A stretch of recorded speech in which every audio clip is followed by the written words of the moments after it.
What's up, guys? Welcome to Fitter Food Radio. This is episode 205, and it's me, Matt Whitmore, And me.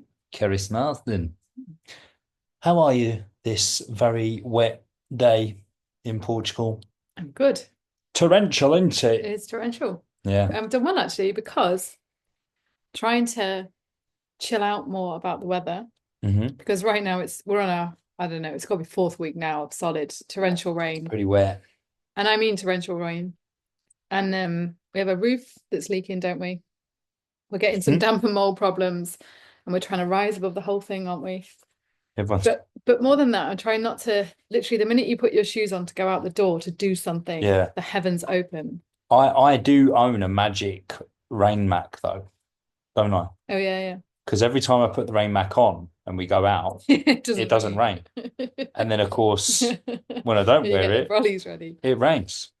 So maybe I just need to wear that everywhere. But this morning I woke up and my routine is like wake up, meditation, get out with the dog, and basically went to get dressed, heavens opened, and I was like, right, well, go back to bed with your laptop, do a bit of work until the rain stops. And then when I got out, it was bright blue sky. Like, so 2 hours of work I did, bright blue sky, amazing. Just got in and it's pouring down. Yeah. So the And reason I'm sharing that story is like trying to be more flexible and adaptable, and rather than just sit there and go, the rain, which you are everyone is doing. you are quite rigid What about my with routine? your routine. Yeah, I can be rigid, but Yeah. I'm trying to. Rigid things break, remember that. Yeah. Well, here's a really interesting thing. This is a bit out there, but I just want to get everyone to think about it. It was something that was said in a meditation class I was doing, which Mm. was you can't control life. It's just an illusion. And the example given was you're there like trying to work really, really hard to control life, aren't you? So in terms of like trying to make sure you're financially secure, trying to make sure you're healthy, trying to make sure everyone around you's got their Mhm. needs met. We're all doing that every day, ticking off jobs, tasks, doing. Yeah. And then stuff happens that's way beyond our control. That means half of it was a waste of time. Doesn't make it an illusion though, does it? It is kind of an illusion in that we think we control things. And I think we'd all benefit a bit from chilling out a lot more. The control is an illusion, you mean? We think we're controlling things. It's all an illusion Right. because at any one point, so God forbid, but We were saying life is an illusion. We're not even really here. yeah, I You're mean, not listening to yeah, this to be podcast. fair, that's how far it can The go in these figment of your classes. imagination. It just is not even a thing. Just atoms and molecules but no, but it was really helpful because you think about life is a struggle because you're trying to control everything, including the weather. Yeah. And so you're getting angry when you're like, I can't do this because of the weather. I feel like this because of the weather. But you could apply it to everything. Mm. And this is why we end up struggling and getting frustrated, tired, negative, and then turn into like food and alcohol and overtraining. And then we fall into these habits because we're trying to avoid feelings. Do you see what I mean? But Yeah. I just like this idea of like a lot of people I've seen in the kind of chronic illness world say they actually get better when they kind of ditch all the ideas of trying to micromanage their health and control everything and decide to let life come to them and decide it's going to take as long as it takes and stop putting out their agenda and Yeah. their time frame and their deadline. And so that's what I've been doing and practicing. And the first thing you'd start doing is breathing again, like properly breathing, because you're like, oh, because I thought I was supposed to fix this problem by this point in my life. Do you see what I Yeah. mean? So you could apply it to finances, your parents' health, your kids. Do you know what I mean? I've got to fix this problem Yeah. as soon as possible. And when you let all that go and just start thinking, no, my job is to just actually kind of, do some good things in my day, work smarter, not harder, focus on my own kind of level of like patience and having some space and kind of model what I think is a good human being, and then just let life flow through me. And in that, when the stress comes, you've got some tools in place. You've got some space to deal with the stress. Mm. You've got some mindfulness practices. You're happy to experience the stress. You don't need to eat your way out of it, But again, booze your like, way out of it. Do but you know what I mean? this comes back to like not being so Rigid. rigid as Yeah, well, yeah. doesn't it? Like, and we often talk like with our coaching clients, like, of having having a plan A, plan B, plan C. We've spoken about this before. Plan A is obviously like this is my ideal type thing. Yeah. You know what I mean? In what I'm going to achieve today, whether it, from a work, nutrition, exercise, step count, blah, blah, blah. And but sometimes life does a bit of a number on you for one reason or another. Oftentimes you can't control it. So therefore it's like, well, plan A isn't going to happen, Yeah. but plan B can. Yeah. So I've got a little backup, and it's like just having that little bit of flexibility. And we had this conversation last week around Keris's morning routine of like, and don't get me wrong, like my preferred time to train is the morning. I'm like, okay, I get up, have my coffee, and then I go off to the gym, do my thing, and then I start my working day.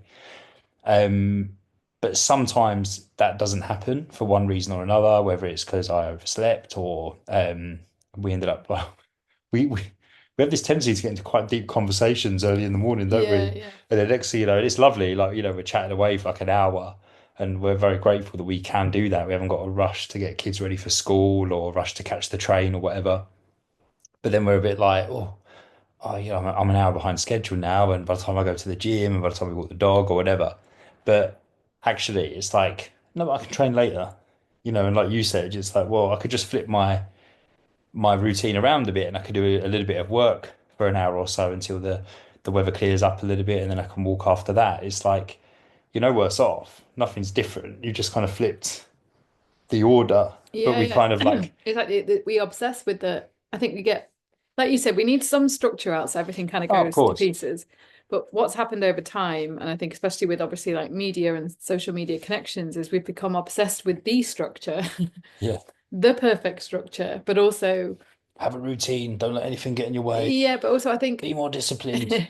the time that you spend, there's so much more time to be wasted right now. Mm, So, all this connection keeps you very distracted, and you're kind of consuming loads more yeah. information, and you're scrolling and it's stuff. And so you're losing a lot of time trying to find out if your structure is the right structure. But I think something that's helped me hugely, and the reason that I am kind of sticking to a routine of things like meditation and like stepping back is kind of visiting the what was all the doing about. Do you see what I mean? Because it is so addictive. Mm, And you would say the same, like our work's kind of, we love our work and we love the purpose of our work. So it is very addictive. So it's very easy to understand why you might have overworked in the past and why you continue to think about work a lot. But it doesn't help the fact that it could really impact your health. So then you get this guilt where you're like, I know I'm overdoing it, but I'm also mm, struggling to break this pattern. And I think what's become really powerful for me is when you actually zoom out from the whole thing and start to see, like, we have a lot of stories that come in that aren't true. And I've said this to you, we're like shit hot lawyers when we want to be. And a lot of the stories that come in are around, like I've just said, you've got this deadline and you've got to sort this problem by this time, and you've got to have achieved this, and and we're not questioning any of it. And we don't even know where some of that's come from. It's a little bit of conditioning. It's a bit of compare and contrast with our peers. It's a bit of like stuff we've read. It might be what we've always wanted in our life. mm, And this again comes back to things like finances, our body image, our health. And I think this is what's stressing everybody out. It's the story rather than the actual thing. And when you do start like zooming out and going, what are the thoughts coming through my head right now? There's a lot of rubbish. Do you know what I mean? There's a lot of adjectives and describing, and there's a lot of liking and disliking, wanting this, not wanting that. And like we've said here, what's been really interesting is living in a community that traditionally doesn't have a lot of money in Portugal, but then there's been this influx of Europeans, and obviously there's a big expat community here, and seeing a different side of wealth and privilege come into a community, and mm. how the two behave really differently, and how there's conflicts and some to some degree. But one thing that we've both recognized, and I've even you see it in ourselves, is that that sense of entitlement is really not attractive. But we're all doing it a little bit. You can't help it. Do you know what I mean? In terms of, I put all this in, I deserve this type thing. So I think it's just a really interesting thing that when you start to step back, you see, and by that I mean like when we throw a strop in a supermarket queue because the the checkout's not working, you do this all the time.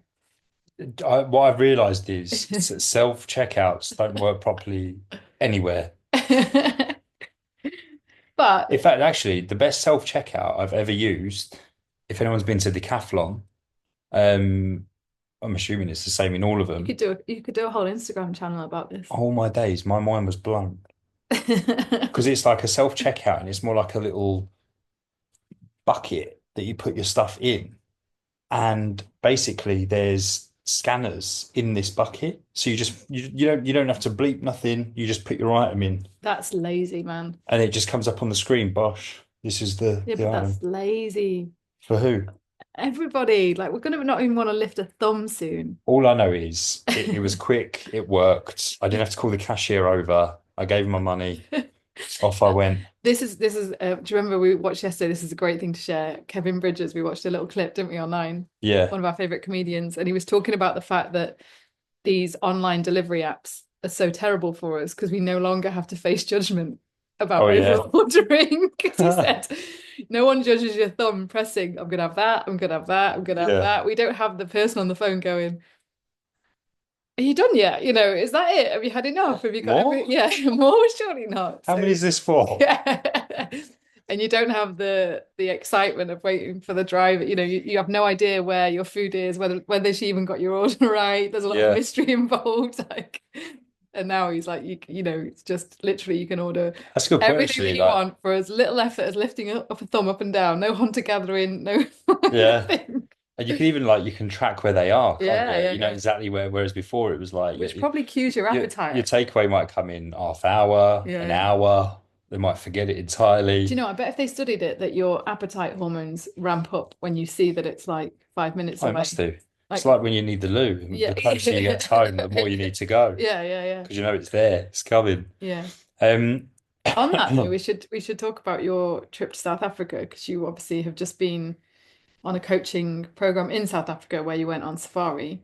And you were saying one of the best bits was actually being with the guys there. What do you call them? I don't know. The Bushman. Bushmen. Okay, Yeah. Bushmen.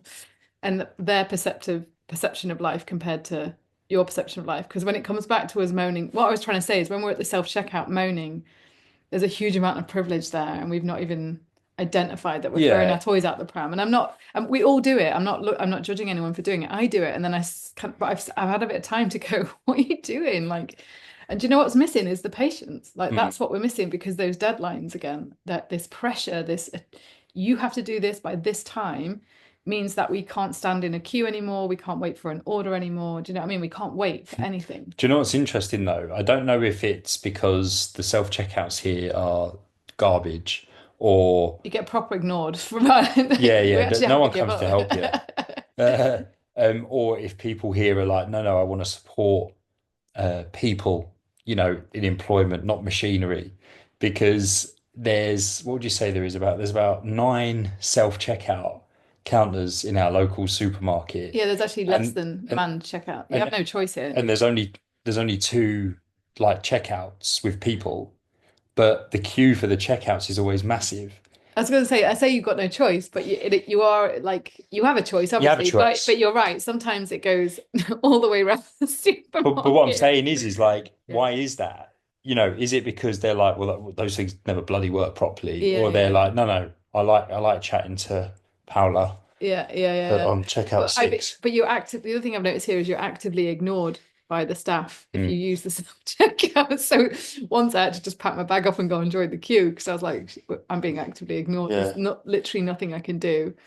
And a few of them were out of order. So I was like, I'm just going to get in the queue. It is interesting because we should, but you can't, I don't know, it's hard, isn't it? Anyway, Yeah, go on. what are you on about? Bushman, Bushman, Bushman. Tell us about the Bushman. Well, I did go to South Africa on safari, which was incredible. Anyone who's not been on safari, go, because it was just such an amazing experience that is like no other kind of trip I've ever been on. Because What I loved is the 24 hours you were in South Africa before safari. And I was like, what are you doing? You're like, oh, it's amazing. I've just been to the Nike store. I've had a Nando's. I've got a beer for like what was your beer? I think it was less than £2 or just the something. novelty, so Yeah. cheap. I was like, Everything was so yeah, but cheap. I was like, Steak, so cheap. but then I was like, well, Uber, where are you? Are you in cheap London or are you in South Africa? Like is in you probably couldn't have done anything more London in in the best shopping centre I've ever seen in my I life. know, but you did If there was a but shopping centre made for me, this was it I in know, but terms that's of what the I'm saying. There shops. was nothing. It was like you were back in London. Everything you did. Well, what do you want me to do? Buy I trainers. was in Like, Durban. I didn't just fly straight into the bush. I thought you'd be like, I, oh, didn't- I didn't, I didn't jump out of a th- plane and land I thought in. you'd tell me about the local cuisine, or you would go to a beach. But to be fair, it was I raining, did wasn't go it? to a Oh beach yeah. and I Oh, did have local cuisine, sorry, my phone. but I also visited the Knife most shops. amazing shopping mall. Yeah. I was actually looking for a Springboks jersey, which was completely impossible to get hold of. Everyone has sold out. Oh really? Yeah, So couldn't get it. stockpile. Yeah, but I Stockpile did. next time. Yeah, I did. I got there like a day and a bit earlier because I wanted to just kind of like, you know, get myself and just kind of like have a little mooch around and see the place and stuff like that. And it was amazing. I was so pleased I did rather than just kind of rushing into um the safari trip. But um before I get to the no, actually, I'll tell you about the safari first, and then I've got a couple of like shares on it because it's always interesting, isn't it? When you go on a holiday or a trip that kind of, I guess, like really gives you the opportunity to see a completely different part of the world, and it really does help you kind of gain some perspective, I guess, on this whole other world that's out there. You know, like we're talking about bloody self-checkouts and stuff like that, but when we were on the drive from Durban to go out to the African bush, about 3 hours. You know, and we passed through like the guy driving our the transfer. I mean, he was just like a wealth. Tabo, his name was such an amazing guy, and he was just like a wealth of knowledge about the history of like Zulus and South Africa and the apartheid and it was just like, oh man, I could just listen to him all day. And he said, he was like, guys, you're now officially in like Zulu land. And you're going along and you're just seeing like these mud houses and just completely different, you know, not all these commercial big lit up signs and shops and whatever. I'm laughing because I've got an image of you all with like eating your Nando's as you drive through. We actually did stop off at a service that had a Wimpy. Oh, really? You Yeah, like a Wimpy, don't you? bloody well do. I couldn't believe it. Every time we only seen about one in the UK, You and don't you're see like, him that much now, and everyone was like, Wimpy, no way.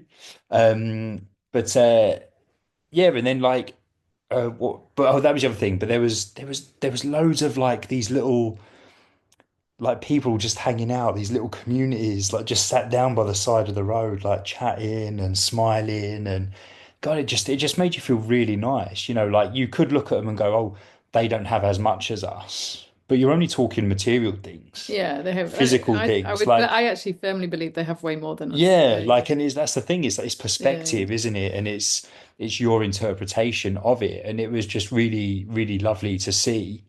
Um, but then we of course like got to South Africa and this safari, by the way, guys, was like we were staying in the the African bush. Like we weren't protected by a fence or anything. Like we were sleeping in the wild. It was nuts. And two of the nights, first and the last night, we were in a tent. The middle two nights, we'd like ventured into the bush further, and we were sleeping on top of this like mountain top type thing. It was surreal, absolutely surreal. And because we were there in the wild, we of course had to keep watch. So we had like a watch rotation. So everyone did an hour shift throughout the night. You were saying everyone loved it. Everyone loved it. Like the hour goes so quick because you just like for me, I was stood there and I'm like the most. I mean, we're very lucky here. We have really beautiful like night sky here, don't we? Like the Yeah, stars are so incredible. there's no light pollution on the west where we But are. but So there it was like another level. really, Yeah, yeah. because you think it's even less light pollution than Wow, then here. here, and it was like holy shit. So I'm stood there by this campfire, looking up at the stars, and I'm like, I'm in South Africa. It's 2 a.m. by an open fire, the most amazing sky I've ever seen. And I'm keeping watch for any lions or hyenas that might wander into our camp. And it was amazing. And then you would just do like a he'd do like the rounds with a torch, and of course you're looking for eyes, right? You're Oh, looking for the yeah, reflection, and like you're just like, but weirdly, there's a part of you that wanted to see yeah. something Yeah, of course. because you'd Yeah, be like, yeah. oh, how cool would that be if like we We could could, spring into action. yeah, Yeah. because obviously like the guides were like, of course, if you see any eyes or you hear something and it sounds really close, wake us up type thing, and they had a gun each, but. The main guide, I said to him, have you ever had to open fire? He said, never, not once. He said, I've been a guide since 2002. I've never once had to open fire. Tell me what else he said though. What? Where he was saying that he loves he loves the animals so much he can communicate Oh with yeah, them. He'd rather shoot a man. he said I'd rather shoot a human than an animal. He said because he says me and the animals we understand each other. I can communicate with them, and you know what? I bloody believe him. Yeah, yeah, I can This imagine. guy, right, had just if It's like a South African crocodile Dundee. yeah, yeah. He honestly was so chilled, like it, but not in a too chilled way. He just seemed really calm and in control Hmm. all the time. And it was like, that's who you want as a guide when you're in the wild, right? You don't want someone that's like, what's that? What's going on? Like he Yeah, was just like super chilled and he could spot like an animal, like that to us is a little dot, like hundreds and hundreds of meters in the distance. But he'd be going, there's an elephant. And you're going, where? But he'll be saying it like it's really obvious. He's going, right there, in between those two trees next to the so and so. And you're like, that's not really narrowed it down. There's loads of trees. yeah, But to him, it was really clear. And then, yeah, but as the days went on, you got better at seeing things. yeah. It was really incredible. Well, I guess also you would be. This is interesting. I was listening to Tommy Wood talk about this on his podcast about sensors, and they were saying how we're seeing like this massive decline in. I'm sure it was like cognitive function and sensory ability because traditionally in kind of evolutionary, ancestral times, we would have been one using our senses to look for danger, but we would be looking, whereas now we think about danger. We're Yeah, thinking about yeah. Instagram or whatever or money. So you'd be looking and you'd be looking long distances, short distances, but also this is actually where he highlighted it. You'd be looking in the dark. And that's, people, we lose our night vision quite quickly now Mm. because we don't use it, like other than staggering to the loo. Whereas you would have been using that night vision, like even with your torch or whatever, you would have been using it, but also sound, you'd have been listening, Yeah, do oh you know what I yeah. mean? And then you'd be also like sensory because you're in a different environment. I guess you can see how we are attuned to be, tribes people really and doing Well, what you were doing for a week. I'm laughing because in my mind, right, you talk about fear. I was thinking, oh, it's going to be just my bloody luck that I need a Tom Tit in the middle of the night on my watch shift. Lo and behold, the second night that I was like keeping watch, I was like, okay, I really need the loo. And Why doesn't your stomach work like everyone else's, where you get scared and you're like, I can't go to the loo? You're like, but the funny thing was, is like in my mind, I was thinking, but what if a hyena comes into camp whilst I'm doing a poo? And everyone's like, I come back and everyone's just been savaged by this pack of hyenas. Like, it's all my fault. But you do take long, so I it's do. quite Well, to be possible. fair, this was probably the quickest poo I've done in history, for that reason. So you have this thing, right? So if you need a number two, sorry if it's to TMI, but you have a toilet bag, right, which has a hand shovel, Oh a yeah, roll of tissue, yeah. and a box of matches. Yeah. Oh wow, okay. So the idea is you dig a hole, you do your business, you wipe your bottom, tissue's in the hole, and then you set fire to the tissue. Pleasant. Yeah, and then obviously once it's burnt down, you then put the What did that smell like? I guess you what don't I stick didn't around for the no, smell, do I you? No. didn't try to inhale it. I was turned the other way. And then you just fill the hole back in, right? Yeah. Anyway, so I've like wandered off like to do my thing, and I'm kind of like there squatting down with my torch, like I'm still looking. looking around just in case. But I was thinking, what am I going to do if I'm like mid? I suppose like you just do what you need to do, wouldn't you? Anyway, um, but yeah, but keeping watch thing was incredible, and there was one point where so hyenas make this kind of that kind of cackly laugh noise that Yeah, yeah. people associate with hyenas. That's normally when they're feeding or they're kind of hunting, Oh, right, as in like they're kind of zoning in on the kill type thing. yeah, yeah. Um, Whereas they make this, it's almost like a like that kind of noise. When they're And nearby, as in like when they're looking yeah, for. just that's how they're communicating when they're Right, walking okay. around. And there was this one point where this noise was getting like louder and louder. And honestly, at one point I was like, "Holy shit! Like, I think I need to wake That's to be clear, you weren't having a shit at this no, point. no, no. Just I was thinking, done. holy shit. I was done. Yeah, yeah. Thankfully, and that honestly, that was the one time where like my heart rate was up, and I was like, bloody hell, because obviously hyenas move in numbers as well. You're not like, oh, Yeah, yeah. one will just kind of come in. There's loads of them. And I was genuinely like, right, okay, if that gets any louder, I'm waking the guys up. But then it kind of started to fade, and I was like, oh, thank God for that. But again, Yeah, it's yeah. quite a rush, Yeah. right? But um, I don't know if I told you the ins and outs of this story, by the way. So there was another time where, so they have these different camps dotted around, and on the first night, one of the guys was like, oh, I need some of you to come with me to the other camp because I need salt. I forgot salt for the meal, and he goes like, us Africans don't don't cook without salt, like, Oh, okay. um, and we were like, no, no, we get it, and me and like three others went, and we went on this little excursion to this other camp, and it was amazing because we saw a crocodile, Oh, wow. and then but because of the crocodile was in the water where we were going to cross, he was like, we need to divert because there could be crocs in this water waiting for animals that are like drinking and stuff Yeah, like yeah. that. So we were like, okay, cool. So we went around this other bit, and then it was like shoot boots and socks off, and we're like wading through this swamp, and it just felt like I was like, yeah, this is proper. You know what I mean? This is the real deal. And the guy goes, wait here because there's sometimes hippos around this corner, and I don't want us to take them by surprise, and they charge. So anyway, he's walked round, and then we've kind of held back, and then he's gone there. Guys, come, that it's okay. But I think at this point we were just on another bit where we were trying to get down, and we were just trying to like make sure we had all our like belongings because we just like picked up our boots, and one of the other guys had a camera and stuff. And all of a sudden, like you could almost feel the ground Oh, like shaking. shaking, and you could hear something, but you couldn't quite tell where it was coming from. And the guide, who, like I said, was like cool as a cucumber, you just heard his like voice go up a couple of notches, and he was like, "Guys, we need to go. Like we Oh, need to go right now." And I was like, "Fuck!" And we're just like trying to run through a swamp, which is like it's like it's how hard it yeah, is to yeah, run yeah. in water that's God, kind yeah. of like a certain level.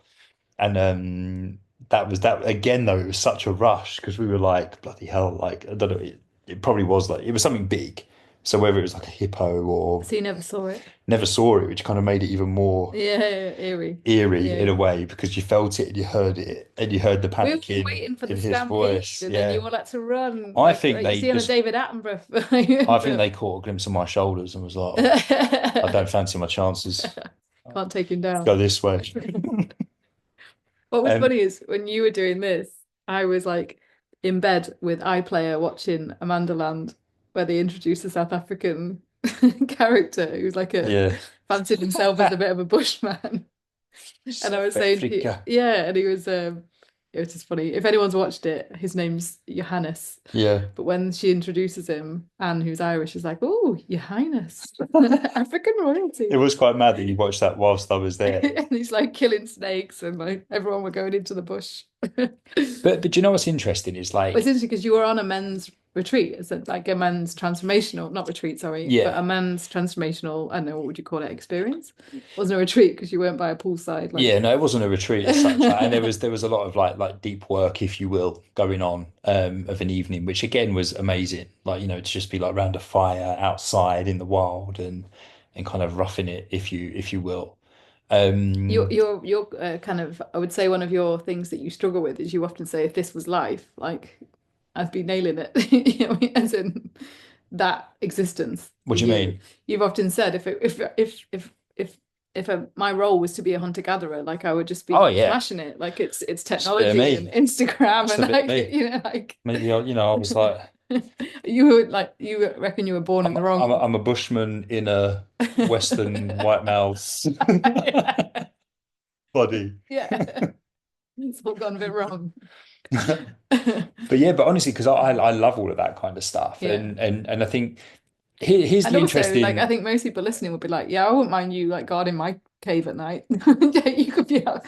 And I don't mean that as in like, as in like, I would trust you Yeah. because of your physical ability. Do, But do, also, you're so fast. Like, you think so fast in emergency situations. Wait, like, we've come across. that's because I grew up in Southeast London. Well, yeah. I mean, but your senses are good. Like when we both have come across 3 or 4 situations of people collapsing and having heart attacks and stuff, and you just go, and I'm just stood there like frozen in fear, and you just know exactly what to do, and you start giving everyone instructions, and everybody who's seen you do this. I think we've had like 3 or 4 times now when we were working in gyms, and like you said, just on on the streets of London when Hmm. stuff kicked off. Everyone afterwards goes, how did you know how to do that? Like that's incredible, and you just do. Like you don't even. Shazam. Yeah, lightning. That's why I'm saying that. I think you are kind of a bushman. Oh, That's babes, making me blush.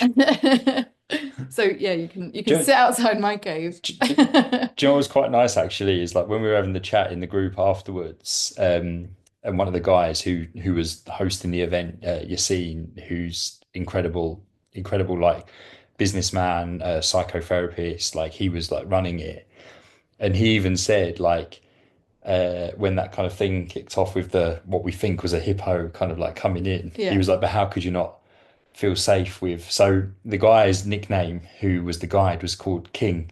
Oh, really? Yeah, Right, yeah. he was like, but who wouldn't feel safe with King and Matt like ahead, Oh, up ahead of you, like yeah, looking yeah. out for you? And I was like, oh, that was nice of you to say that. But like, I mean, I could obviously like go on and on like about the safari, but there were a few key take homes for me, and in fact, that what I was just saying then reminded me of this. Like, so there was one of the days where we had to get from one side of the river to the other for one of the treks, right?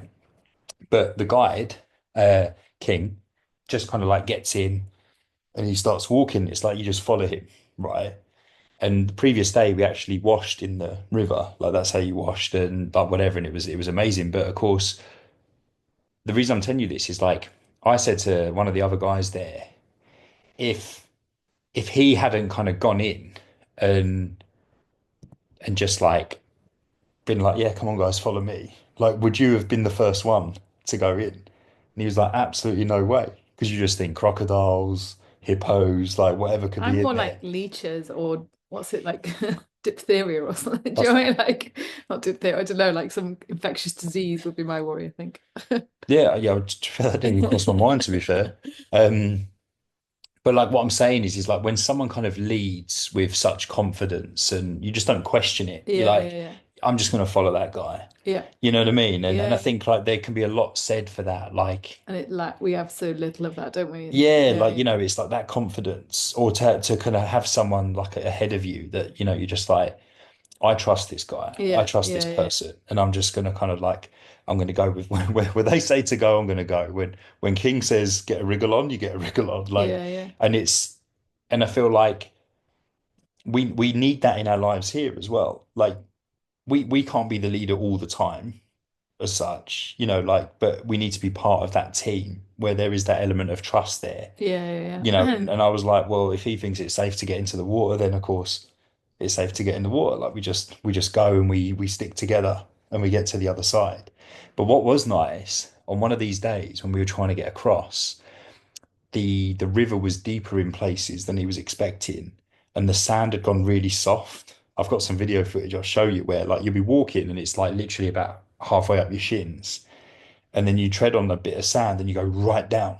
Oh, really, It was yeah. almost like not not Quicksand not almost. quicksand. It's not like Yeah. you were sinking, but you Yeah, just yeah. all of a sudden just went boom, you just Right. went, and it was like Jesus Christ. And then he kept trying to change the route to get to the other side, and then he said to the other guide, "Let's let's go back. Let's just go back and we'll do a trek on the other side." And I was like, no, no, no, we've done that side. We'll find a way. Let's keep trying. Like we're in the water now. Yeah, yeah. And he was like, you sure? I was like, yeah, let's do it. And he was like, okay. And then we tried a different route and eventually we got to the other side. And he was like, he said, I'm so pleased you said that because there's an amazing trek on Oh, this okay. side. Yeah. So as your reward for the hard work. Yeah, and I Yeah, was yeah. like, I was glad I kind of pushed him to Yeah. to, to keep going. Not push him in that like I think he was just thinking of us, thinking like, no one wants to get too wet and whatever. And I was like, Yeah, no, yeah, no, we're fine. yeah, We're wet anyway. yeah, yeah, Let's yeah. just get to the other side type thing. But It's all like um, it's a lot of it sounds like getting comfortable with the uncomfortable, like which is something we've been trying to do a yeah, lot, isn't it? yeah. Well, and because you know, you need to understand, like you obviously you're outside, you're in nature, like you know, you're in a completely different environment that's not your home. It's all these wild animals' home, and you're kind of just visiting Yeah, yeah. type thing. And that's always on your mind, like, you know, what's around this corner, what's here, and you know, like, but weirdly, you never feel scared. Well, I didn't. Like, and I spoke to a lot of the other guys, and they said they didn't. It wasn't like you were on edge, like, what's going on? What's that? Like, But don't you think as well? I think the problem when we're home is all we're doing is like seeking comfort all the time. mm, And actually the discomfort that we have in our home is so much harder to deal with than the discomfort of, kind of what's great about that journey is you went through uncomfortable things, but you were rewarded in ways of like get comfortable with this feeling mm, and it passes. And then you can also, because you're experiencing everything, you're in the moment, you're there, you also experience the amazing highs that came with it as well, because yeah, you're there, you're present. And I think one of the problems at home is we're so busy seeking comfort, trying not to feel uncomfortable because it's a lot of big stuff that we can't fix, yeah, that we're getting like pros at avoidance tactics. And we don't even know we're doing it because it involves things like buying, shopping, planning, thinking, gambling, overworking. Do you know what I mean? It's like, and then we're like, oh, I'm fucking exhausted and I hate my life. Why? yeah, But we were the ones doing it. You know what I mean? Like, we were the ones yeah.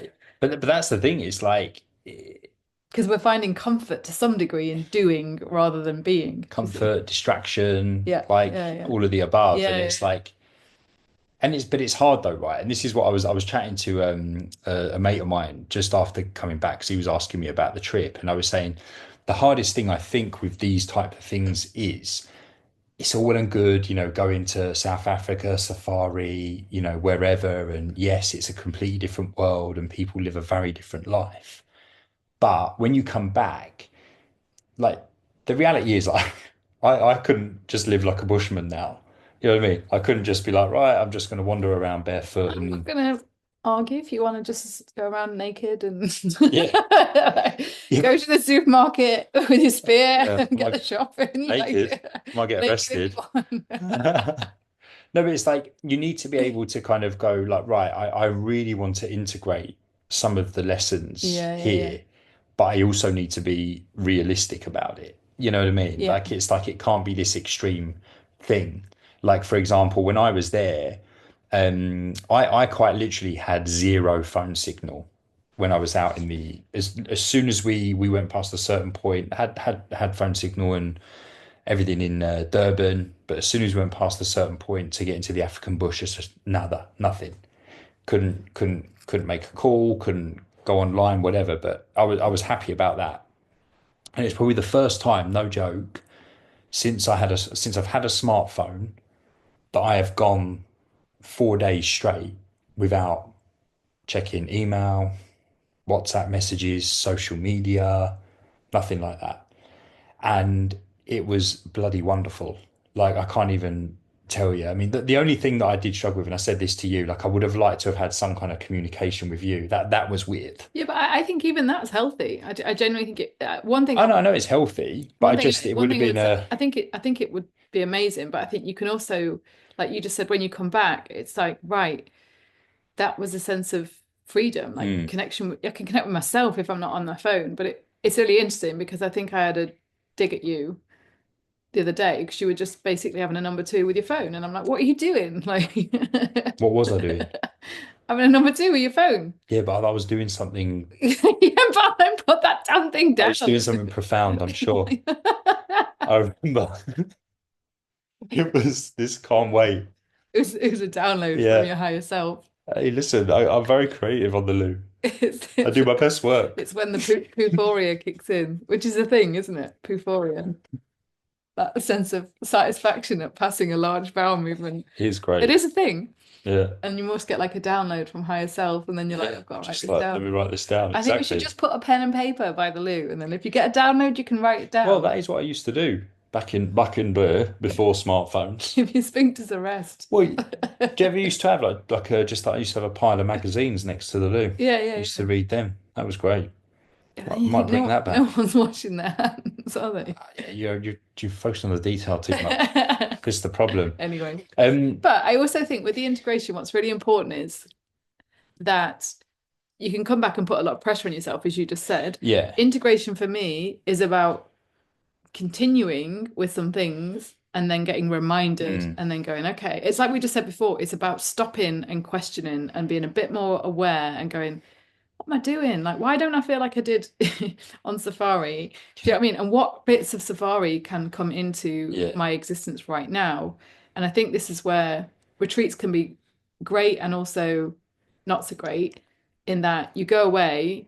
And I have lots of clients who say, oh, everything's better when I'm on holiday. Everything's better when I go on a Good. retreat. Oh, this all cleared up when I was just doing breath work and meditation and, having all my food cooked for me and Mm, didn't have to show up. Like, none of that's realistic.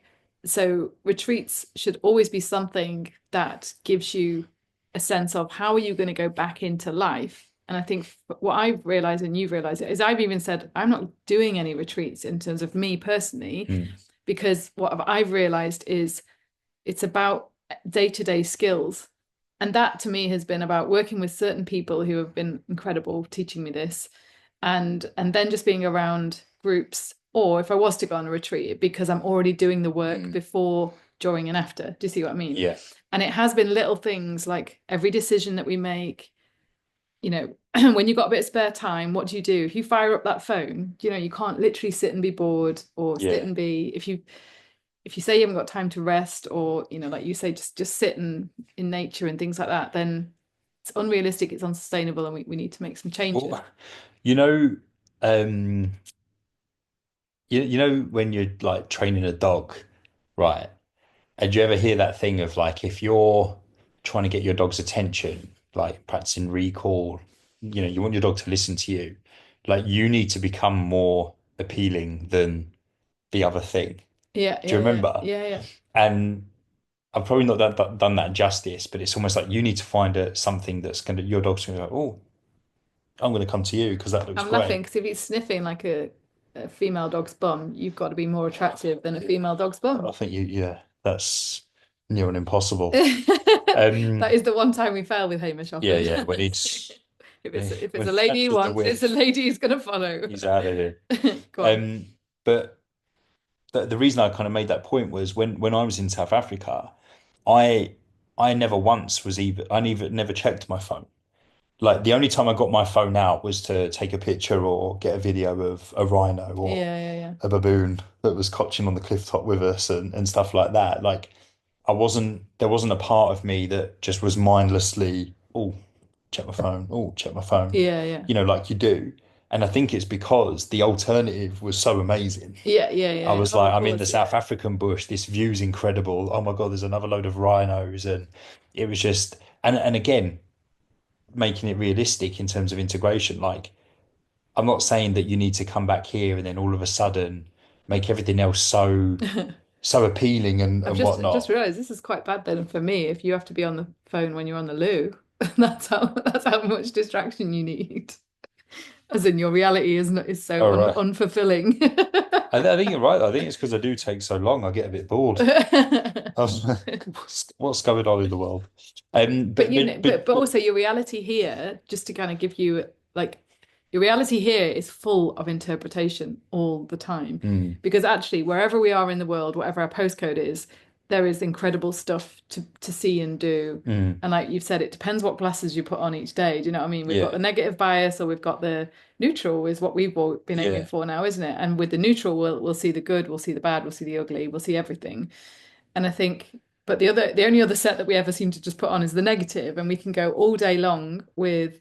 And for me, it's got really helpful to observe all of this and coming here where we are in this beautiful place, like you said, with starry skies, mountain views in the morning, yet we still, both of us, found struggles like mm, in terms of our health, but in terms of our mental and emotional health, we still found ourselves falling into old patterns. And actually, a big takeaway we've just done a year in Portugal has been like, we have got to change the story, and the story is our interpretation. But first of all, you have to get to see it and be aware of it, and that means creating some space in your day, slowing down a bit. And if you're instantly listening to this going, yes, but I can't, but I can't, but I can't. We said that over and over again, didn't we? And it was like, well, then you'll never change. But I think the helpful bit for both of us was like, why can't you stop? What is the fear? Like, what is it? And when Yeah. you go there, then you're like, oh, okay, so it's this, it's this, it's this. And then slowly you start to realize you can create some space because that's the only way you're going to break this cycle. Yeah.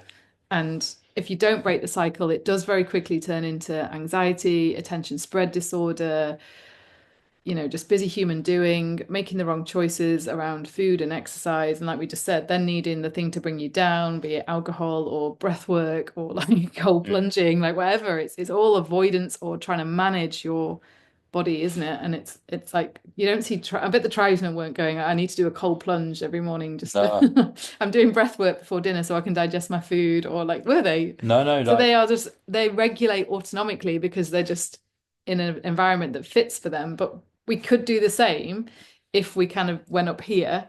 yeah. We could create that environment because we create an alternative environment. No, exactly. And it's like, there was so much that definitely so much you could be inspired by from these guys. Like they had no real concept of time, which was amazing, but again, would never work back In here. this, yeah, You know what I mean? Like yeah. their saying was there's only two times. There's daytime and there's nighttime. Yeah, But that works perfectly well for them, yeah, of course. because they're out on a trail, so it's like, okay, they know when the sun comes up, they know when the sun's going down, they know where they need to be, etc., etc. Like, but I was like, God, like I was almost jealous of that level of Yeah, of course. freedom, right? But again, you've got to be realistic. And I mean, in terms of like the lessons that were there, the perspective that was gained and the reflections, like when you do start thinking, what could I take home with me that is realistic based on my circumstances and my environment? Like get outside in nature more.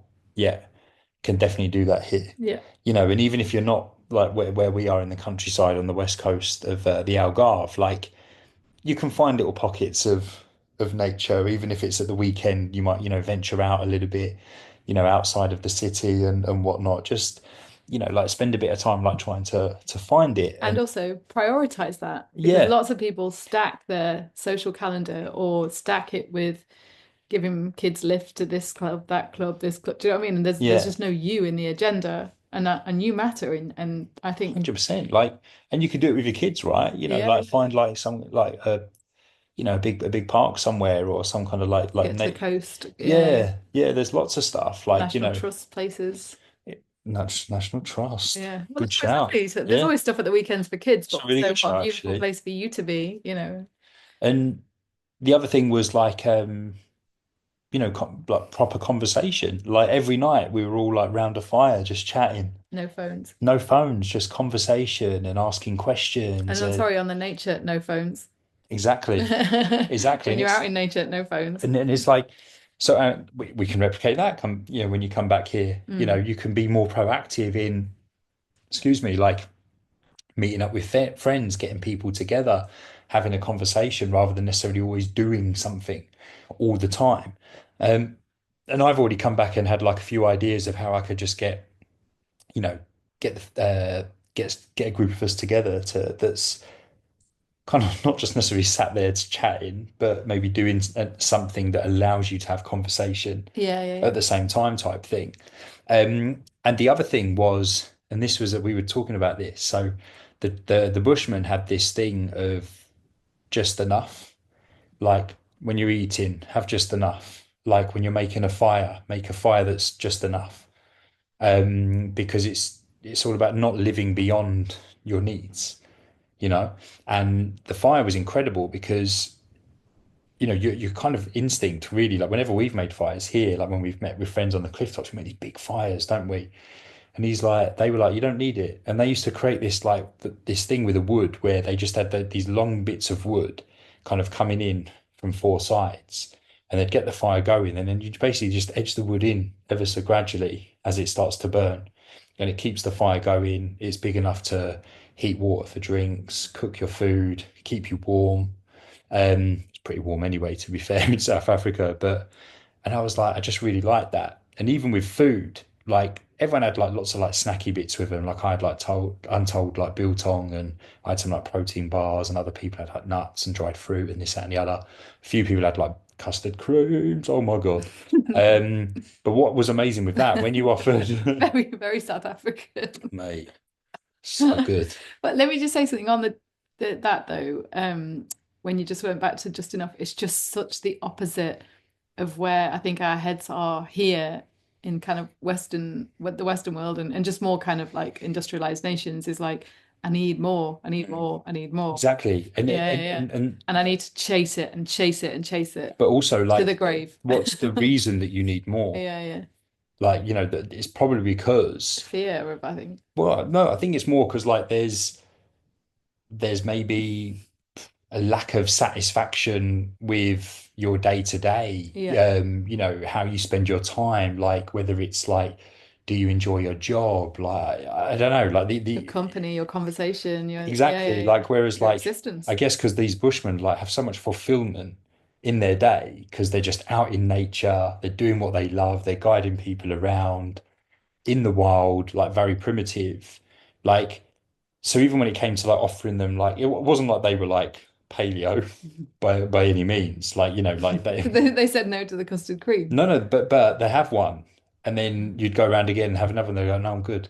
Oh wow, It's yeah, like yeah. boom, just one, happy with that. Yeah, Like, yeah, yeah. and it's like, um, and I was like, oh, that's pretty cool. Because like, I didn't stop at one custard cream. But But also, this is really interesting when you think about resources, and everyone's really worried about the planet, and everyone's really trying to do their thing for sustainability, but we never think about that where it's like just enough. yeah. Do you know what I mean? Just enough, because leave something for someone else. And then this is where we've just started hammering the planet Hmm. because essentially like consumerism, capitalism, and just we need more, we need more. And also, but this is where it goes horribly wrong when we look at consumerism and social media, because it's constantly telling you need more, Yeah. and it's giving you an ideal that you need to aspire to. And if you're not careful, you get swept up in that. Whereas if we were just, as you said, kind of in our own tribe, making sure that everybody had enough in a small tribe, it could be a very different, it's a very different world. It's a very different It is. existence. It is. And again, And the planet wouldn't be hammered like so much. but again, it's one of those things that could most definitely be integrated. Yeah, It's yeah. like, by all means, have some custard creams, just maybe don't have all of them. Yeah, yeah. Do But you know what I mean? and Like, exercise, just do enough. yeah, you don't, Like leave some in the tank. You don't have to hit that goal, that PB, that do you see what I mean? And this yeah, is why we get injured, because we exactly. don't do just enough. We do either too much or too little. So Yeah. we end up in pain either way. But I just loved it. Like, and you could tell that they lived by that. Yeah, Do you know yeah. what I mean? Like, and it was really nice. And in fact, like, there were two other like things I wanted to share. Like, apologies, guys, if this is going all over, No, it's all great. about the Oranges.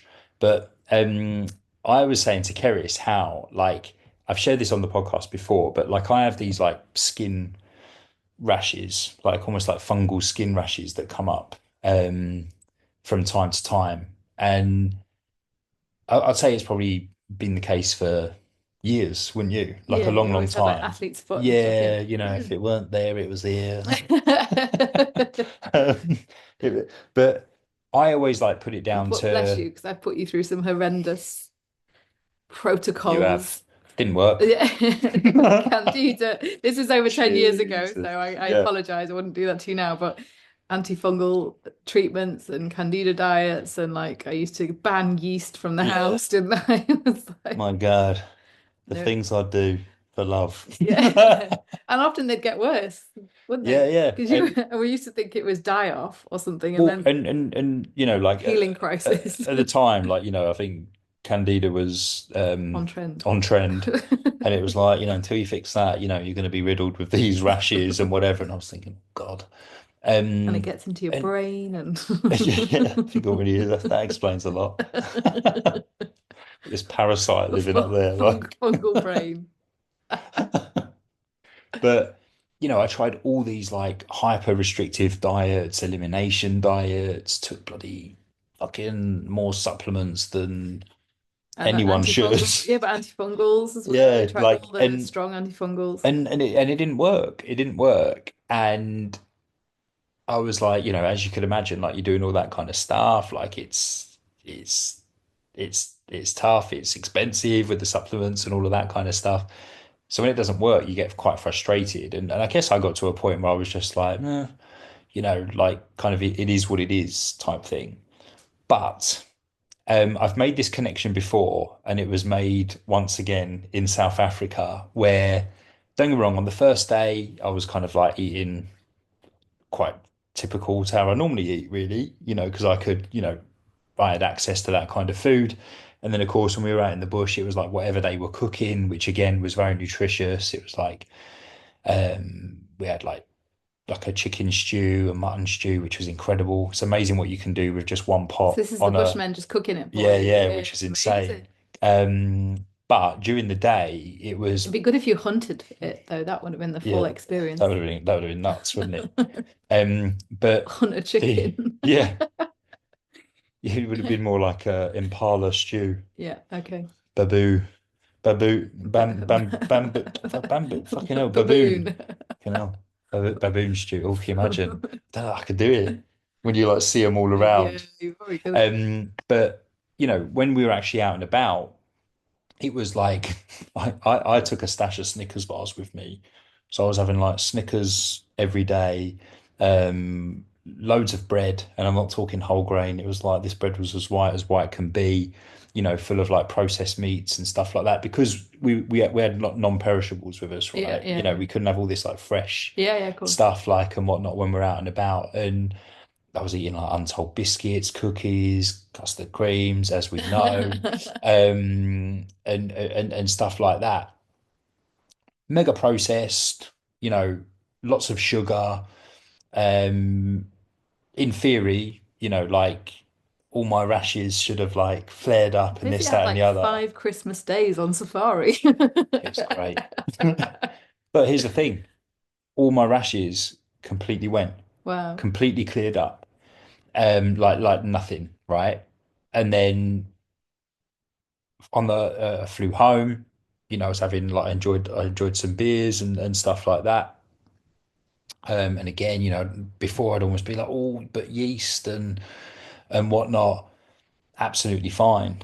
Um, within like 48 hours of being home and just had This really like, doesn't reflect well on me. yeah, I'm allergic to curries. No, no, but like it almost kind of like immediately went back into like, something kind of kicked off with like work and stuff that I wasn't quite um prepared for. And it was just kind of like boom, like straight back. Yeah, I, yeah, yeah. I said to you, I was like, Jesus Christ, like I was almost like Baptism of if fire. only it could have given me like a couple of days before Yeah, like it yeah, happened, but it almost felt like it was immediate. But again, it is what it is, yeah. right? It happens. I also just want to highlight something here though about because I think a lot of men will identify with this, and I've said this to you, is I think you feel a need to really look after me and care for me and protect me, which is very, very honorable. But I think sometimes it's why, obviously, if we're together and you can see that I'm stressed, it can affect you. And if it's a stress that you can't do anything about, it's going to Mm, affect both of us. And so I think this is what I think lots of couples are struggling with this. And I think this is why there's, to some degree, a bit of tuning out. You know, I think we react very differently to this situation. I can sometimes go into like cycles of anxiety, or I might decide to kind of overly control stuff. So I'll be like, right, we get super, rigid on the routine and what we're doing and the lists and the planning and the doing. And I think you to some degree can get a bit more like you've even said, your brain goes a bit more chaotic when there's the kind of businessy type pressure or like, you know, that's not going to be solved immediately. You almost get slightly more chaotic in terms of the planning and the doing and yeah. stuff. But like I said, it's you don't mean to influence each other negative, but we're both trying to develop awareness on how that happens. And also I've said to you, like it's not your job to, you're not responsible for me and you can't change how I feel. No. You can be a great human being, which you already are, and that's all you can be next to me. My thing, all of my changes have to come from within me, Yeah. and so I had a really powerful statement saying you you can't change how someone feels. And I was like, oh no, you kind of can. Like I'm sure you can because I do that a lot. I try and help people and fix Yeah. them. And what about this? What about that? And it's like you can't. They have to decide. They have to make the decision, and they are the ones, kind of in the driving seat. And Yeah, I think no. for you, there's obviously you come Hmm. back and you go into like this a similar kind of I need to fix all of this and do But this. to be clear, like it wasn't Keris that stressed me out. But that's what I'm saying. But it's coming I was back like, I'm into going back to life. South Africa. No, no, no. I mean, as in life, you come into Yeah. our life and there's a lot to deal with, there's a lot to do. And I Yeah. think you go into a mode of like, I would love to take control of all of this Yeah. I and would. also the future and future-proof mine and Keris's life and fix everything. And I do the same. And this is where we've kind of noticed, and we have very different ways of doing it. But the more that we've stopped trying to do that, like I Mm. said, with the control and start to say, like, scale back, be realistic and go inwards and show up as a good human being, but stop trying to fix each other, stop trying to Mm. fix the world, and everything starts to get a little bit easier and solutions come easier. Whereas I think Yeah. what we're getting great at doing right now is creating a lot of chaos. Do you know what I mean? So for you, I can see the rash would come back because the chaos of life comes back. Yeah. And again, it's like it just highlights that, like, for me, it, I mean, t touching on that, like, in my mind, talking about rigidity, being rigid, if you like in my mind, I was like, I'm going to come back. I'm not going to get back till quite late on the Tuesday night.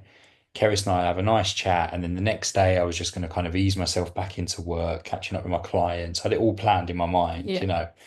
And then, of course, it wasn't. It was like, bam, you know, welcome home, sucker. Yeah. 5 days off your Um, phone, deal with this shit. yeah, and it was like, oh my God. And I know I wasn't the only one in that position because I spoke to a couple of the other guys that were like, fucking hell, wish I bloody left that phone in South Africa because it's just been carnage since I got back. And it was like, it was almost like one extreme to the other, Yeah, like yeah, with yeah. no kind of easing into it whatsoever. But again, it's like, but my point here is like I've made this connection before when, in theory, on paper, the things I've been eating and drinking and whatnot should have caused my rashes to just flare up good and proper, but they don't.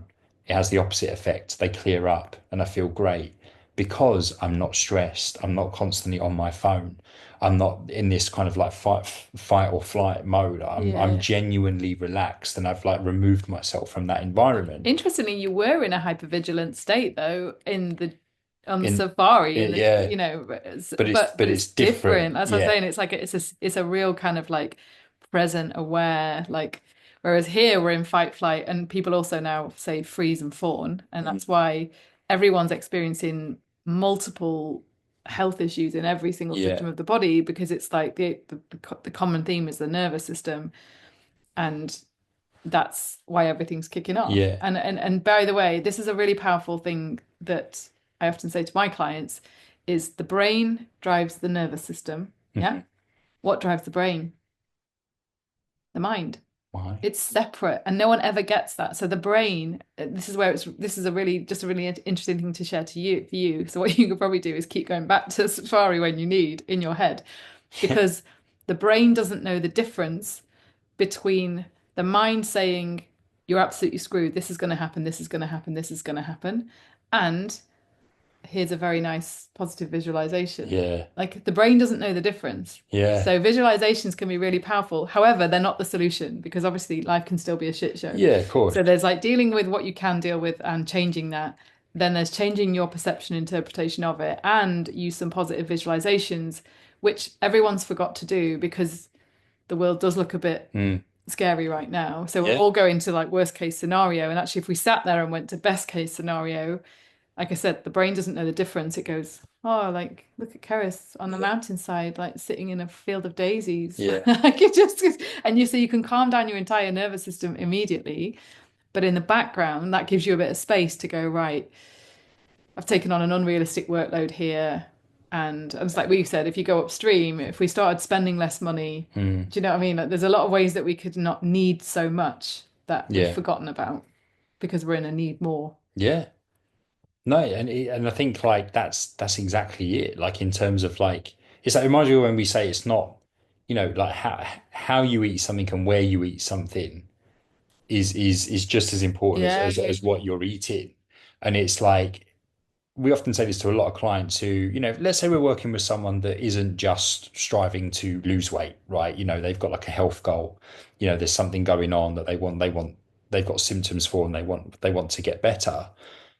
You can eliminate certain foods, you can eat better, you can drink less alcohol, less coffee, and all of these things.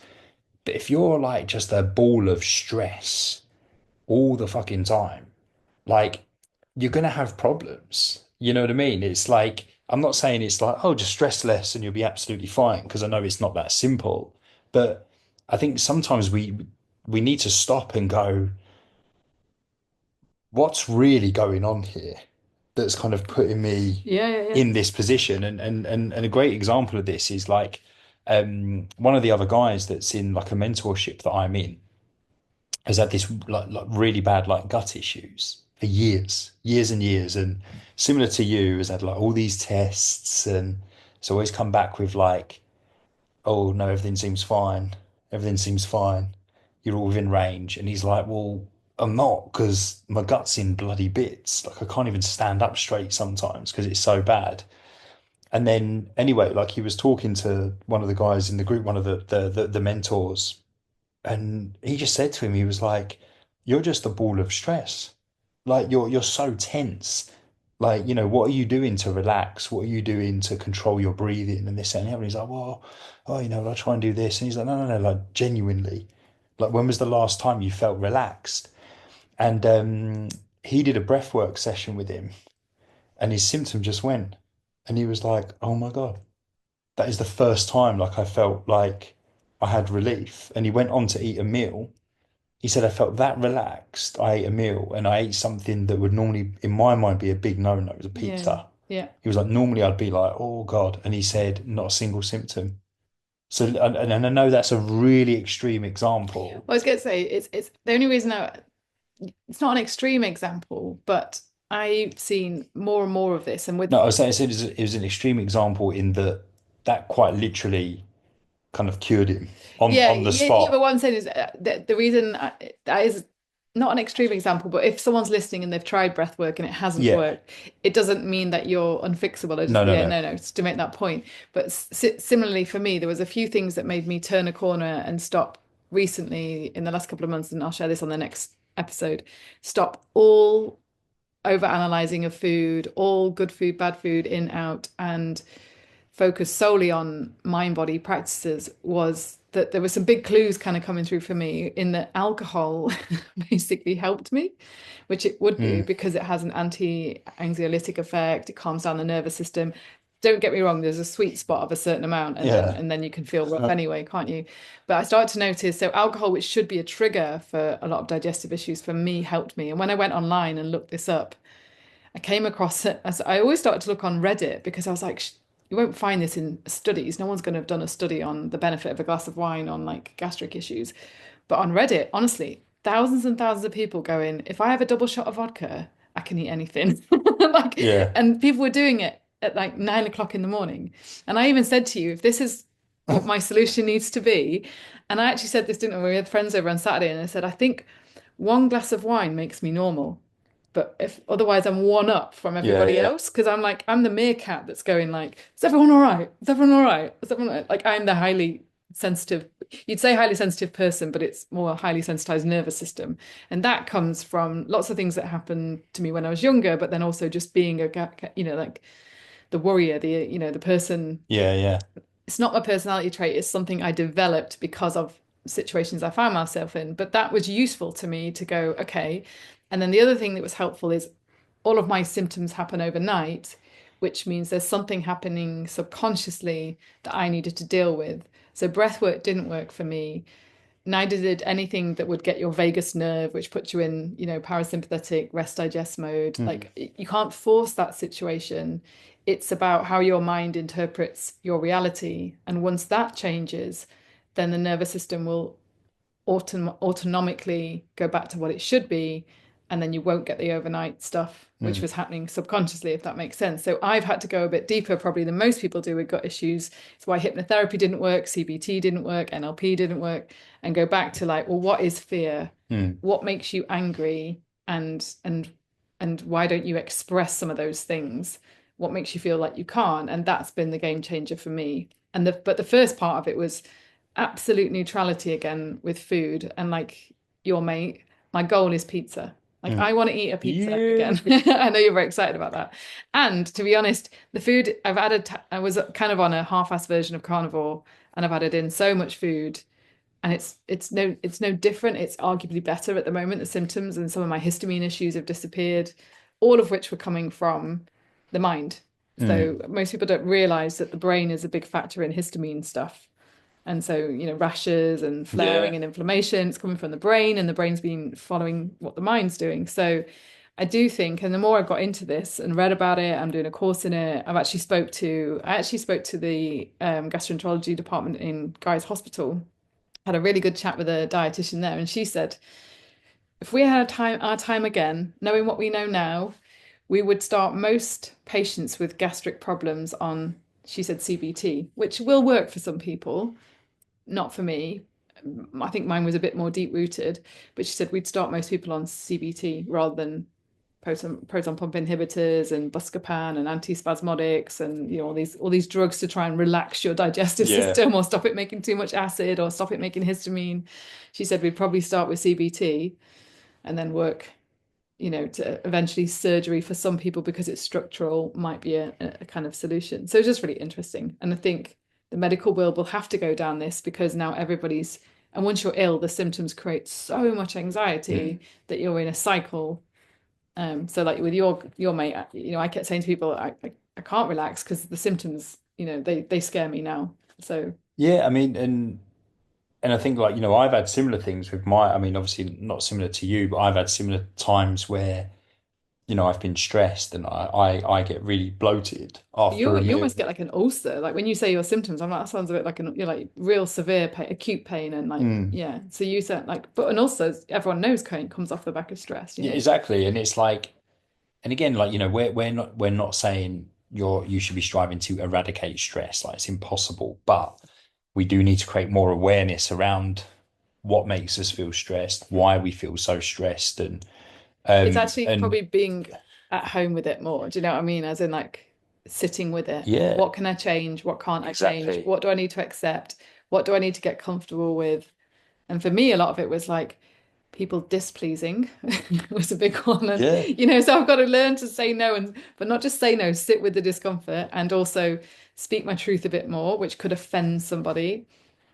It's, go and rest when I'm tired, not push Mm. on through, To the like, limit. yeah, just like work binging, like trying And to get everything ticked off before a certain time. because it's like we always say, it's like you can't, like, I've just been to South Africa, amazing, right? But it's like I can't fuck off to South Africa every time that I want a bit of respite from stress Life. and life and whatnot. Like we all need an opportunity to recharge, and holidays are amazing for that. But there needs to be an element of like an escape in your day to day, or at least weekly. Yeah, yeah. No, So, I think daily, yeah, yeah, but I mean, like, but I mean like a true, like even at the weekends, are you truly going like, right, I'm not at work today, but what am I doing now? yeah, yeah, And yeah. don't the last thing I want you to do is put this pressure on yourself to be like, I need to make these amazing plans and go to here and go to there. It's Yeah, no, yeah. it's not about that.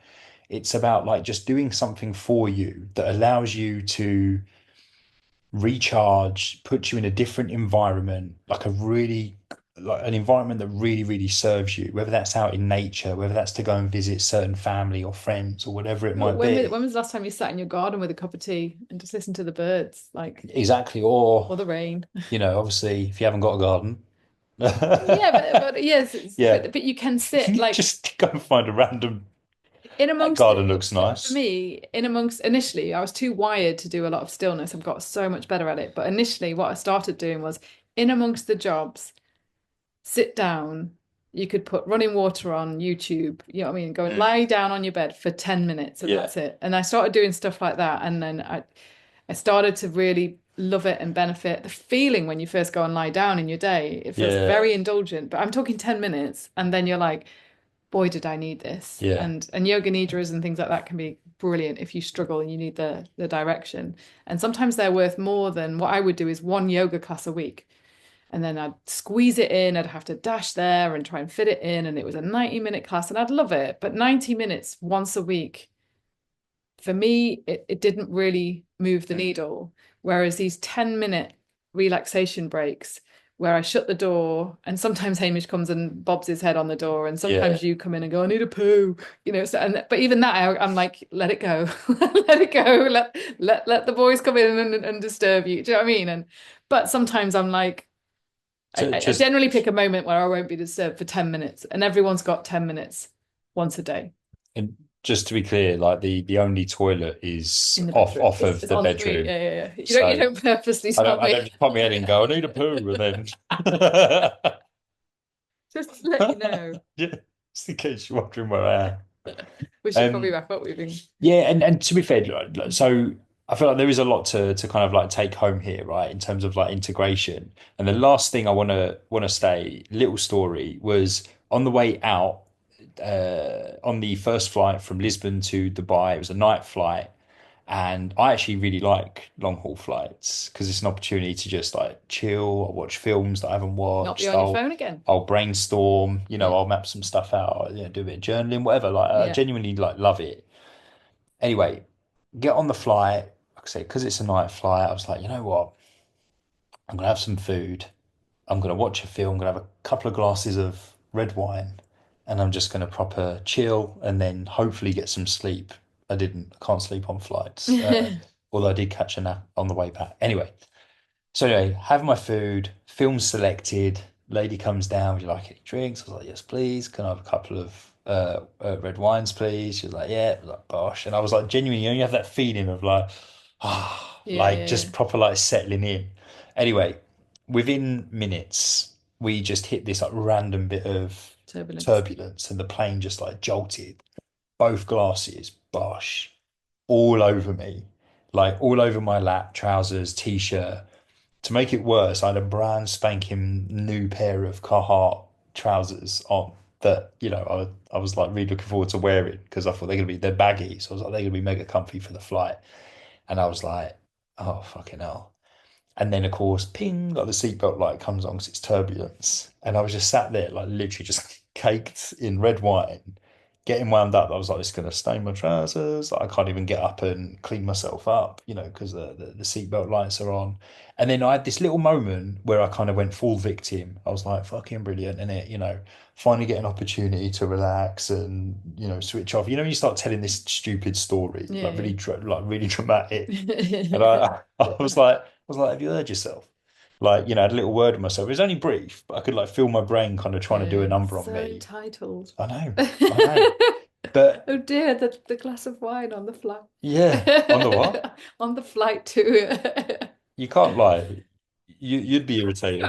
But I was saying it was like you step back and go, oh God, I literally ick myself there. No, but it wasn't even Yeah. about that. I think everyone would be perfectly entitled to not be too happy that Yeah, two yeah, yeah. glasses of wine have just been thrown all over them, No, albeit but I by mean the turbulence. bigger But picture, you could definitely get over that. yeah, I Yeah. could, but it was less about that, and it was more about I'm covered in red wine.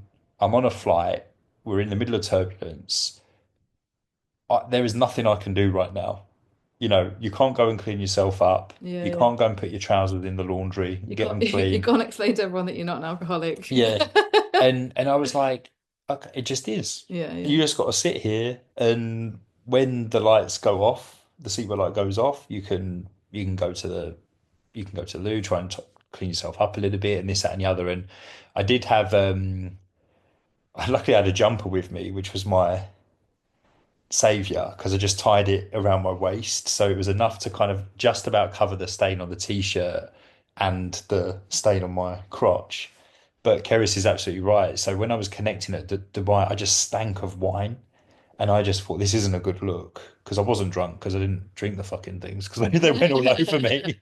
Um, so I was like, I need to buy an outfit because obviously my main luggage was in the hold, right? Yeah, I yeah, yeah. couldn't see it again, so I had to buy like some new trackies and a t-shirt and just kind of like cleared myself up. But again, the lesson there was like how often do we get so wound up and so stressed about things that we have zero control over, yet we let it consume us and Yeah, we yeah, give it so much time and energy.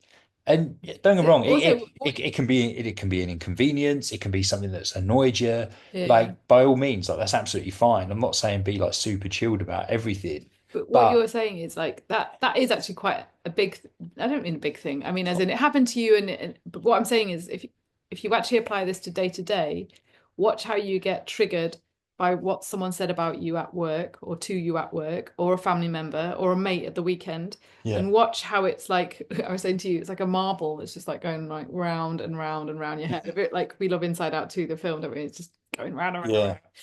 and you can't let it go. And so I think, and that's kind of quite powerful when you see that, and you're like, just accept it, Mm. just don't let it go, just Well, do you know it what was just is. interesting? Who cares? Is I'd accepted it so much and then just kind of got into a film Yeah. that I hadn't even realized that the seatbelt light had come Oh, off. there you go. And I'd been sat there that long that the wine had completely dried. And I was like, oh, it's just a dried stain now. Yeah, Like yeah, I'm not wet through anymore and whatever.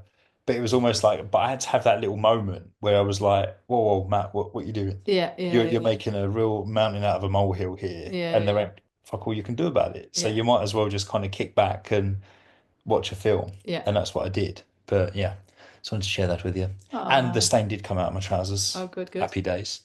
Um, That's a Shall long we? one. It was a big one. It was a big one. But hopefully there was some little nuggets in there for you guys, and I hope you got something from it. I think, Even if just I think come away with everyone one thing, I'm got happy. loads out of that. That's Yeah. a really nice share, and yeah, Again, it's just that perspective, but with a sprinkle of reality, yeah. other than moving to South Africa and living in the bush. Which might be It might might happen. be a life goal I'll one never day. say never. But big love fitties, and we'll see you next Bye time. bye. See ya.